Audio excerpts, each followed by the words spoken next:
En 2011, Johnny Hallyday a testé une chose qu'il n'avait jamais osé faire, les champignons hallucinogènes.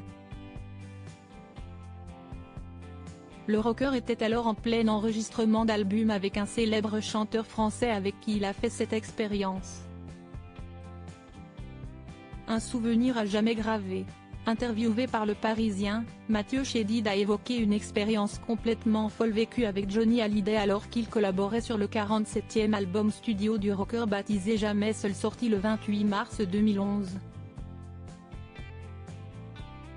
S'entendant à merveille, les deux artistes auraient ainsi décidé de tester les champignons hallucinogènes ensemble. Il paraît que vous lui aviez fait prendre des champignons hallucinogènes. Lui demandaient ainsi nos confrères. Pas en studio, après, a révélé le chanteur. Un jour, on avait pris ces petits carrés magiques de Los Angeles. Johnny n'avait jamais essayé. C'était très drôle. Johnny sous champi, c'était phénoménal. Et même si cet album n'a pas forcément été un gros succès commercial, Mathieu Chédid en garde un souvenir magique.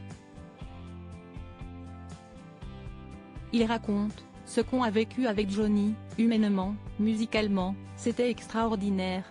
Il n'a pas marché commercialement, si est-il vrai, mais on n'a pas cherché à faire des morceaux commerciaux. Quand Johnny m'a demandé, je ne pensais pas que c'était une bonne idée.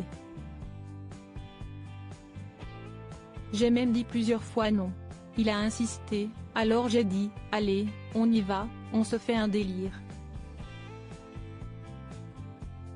Mais sans maison de disques, pas business, avec les copains. On a passé un sublime moment. Un album gravé dans la mémoire de Johnny Hallyday, un enregistrement qui avait aussi été inoubliable pour Johnny Hallyday puisqu'il avait par la suite affiché une image avec Mathieu Chédid dans son salon. L'interprète du titre Qui de nous deux révèle, cela m'a vachement touché quand je l'ai revu plus tard chez lui à Los Angeles, quand il commençait à être malade. Dans son salon, il y avait de grandes photos de cet enregistrement. Il avait quand même tatoué le nom de l'album, Jamais Seul, sur son bras. On a écrit cet album en 15 jours, on l'a enregistré en 2 semaines, c'était intense, très livre, un album un peu hippie. C'était fou. Je n'avais pas fait cet album pour la Tour Eiffel, pour un monument mais pour un homme très touchant, au parcours dingue. Et quand il y a eu ses obsèques, on a tous pris conscience à quel point il avait touché les gens. C'était un peu bizarre, presque impudique, d'être là, autour de son cercueil, filmé par tout le monde. Mais on l'a fait avec le cœur, car on l'a aimé profondément.